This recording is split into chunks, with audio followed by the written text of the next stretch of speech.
Qual a origem do Coliseu, qual a sua história e por que muitos cristãos foram mortos no Coliseu?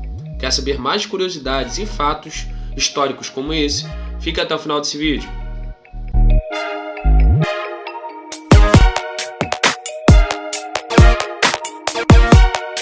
Fala galera do Projeto Geração de Samuel, você já me conhece, eu sou o Igor e hoje nós estamos aqui para falar um pouco mais sobre os mártires do Coliseu. Se você quiser saber mais sobre essa história, esse é o nosso primeiro vídeo falando sobre essa saga, né, dos mártires do Coliseu, do quadro Histórias que Edificam. Se você quiser saber mais, eu sempre cito minhas fontes aqui. Então, se quiser saber mais, o livro que eu usei é Mártires do Coliseu, da CPAD, de O. Reilly, né? Eu não sei falar, é o nome em inglês, mas é esse cara aí mesmo. Então, o link aí tá aí na descrição, se você já quiser comprar, acho que é o site da Amazon. Então, dá uma olhada lá, se quiser adquirir, vai ser benção e tu vai aprender bastante. Então, desde já, vou deixar o último vídeo nosso do quadro História que Edifico aí no link na descrição. E se você não é inscrito, se inscreva no canal para receber os próximos conteúdos que estão tão bons ou até melhores do que esse. Fica até o final do vídeo. Então, gente, para começar aqui, eu quero deixar uma frase que é muito linda, de Tertuliano, que diz: o sangue dos mártires é a semente dos cristãos. Vou repetir: o sangue dos mártires é a semente dos cristãos. Então, essa parte, né?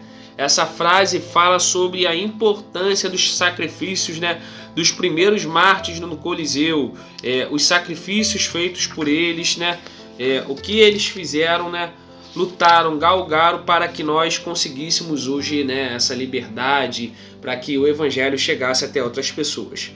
Eu vou falar um pouco mais aí sobre a construção do Coliseu, para você saber como ele foi construído, quando ele foi construído.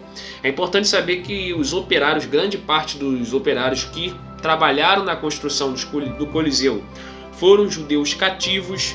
Isso aí é muito importante. E aí quando nós vamos ver a estrutura do Coliseu, né, você vai ver a estrutura, né, do Coliseu, não sei se você já estudou sobre isso. O Coliseu ele tinha 155 metros de comprimento e 36 metros de largura. Ele era uma figura oval, semelhante a um estádio de futebol, né? Você conhece um estádio de futebol? Era semelhante a um estádio de futebol, só que um Coliseu, né? A altura de 49 metros, em sua totalidade, ele tinha um espaço de 24 mil metros quadrados, capazes de acomodar facilmente 100 mil espectadores. Vou repetir, ele tinha capacidade de acomodar 100 mil até 100 mil espectadores. É claro que há controvérsias, existem fatos de dizer que existiam até 500 mil de espectadores em alguns jogos. Tá, isso, uma coisa, apesar de haver controvérsias, uma coisa não anula a outra, ou poderia ser realmente fatos, como que eu vou dizer, erros de medida, pode ter acontecido, né? Mas também um fato também, se esses dois fatos forem concretos, um não anula o outro, semelhante à partida de futebol. A gente sabe um exemplo, que o Maracanã, qualquer outro estádio, tem um limite de comportação, mas às vezes alguns clássicos ultrapassa o limite de comportação, do que comporta, né? Então, obviamente, isso também seria possível naquela época, comportar, um exemplo, 100 mil, capacidade para 100 mil, mas em um dia ter tido 500 mil pessoas, entendeu? Uma coisa não anula a outra.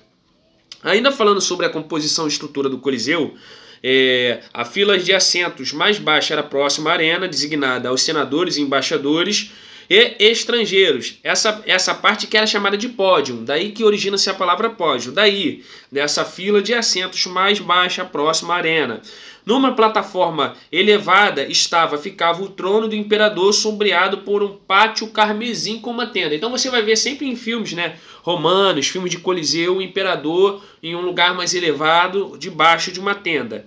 Aí, ainda falando sobre o pódio, ele era protegido por uma barreira, né, que protegia com parapeito de ouro ou bronze, para que os animais não pulassem lá e vice-versa.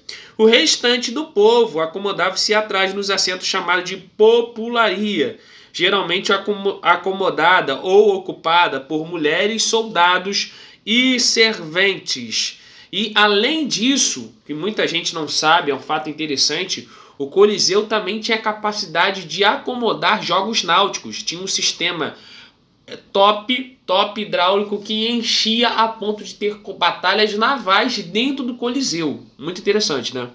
Uma frase importante que cabe citar aqui é de Tito, que disse: "E quando ele construiu o anfiteatro em Roma, inaugurou os jogos e fez morrer 5.000 almas, gladiadores, escravos e cristãos eram as principais vítimas nos jogos." Então nós vamos ver que o Coliseu já começou, né, com 5.000 pessoas morrendo. Era matança atrás de matança. O combate entre homens e feras eram os mais populares. Existiam outros combates de gladiadores e que um estava, né, contra o outro com direito de defesa. Os únicos que não tinham direito de defesa, pasmem os senhores, eram os cristãos. Esses não tinham direito de defesa, eram jogados aos gladiadores e aos leões para morrerem. O furor dos espetáculos era tanto que estima que quase 100.000 gladiadores tombaram dentro daqueles muros. Isso nós não estamos falando de cristãos, nós só estamos falando de gladiadores, pessoas que recebiam para isso, pessoas que recebiam para lutar. Ele fala de outros exemplos de lutas frenéticas que aconteceram, né? Espetáculos, mas o que mais nos interessa é os cristãos que foram vítimas do paganismo.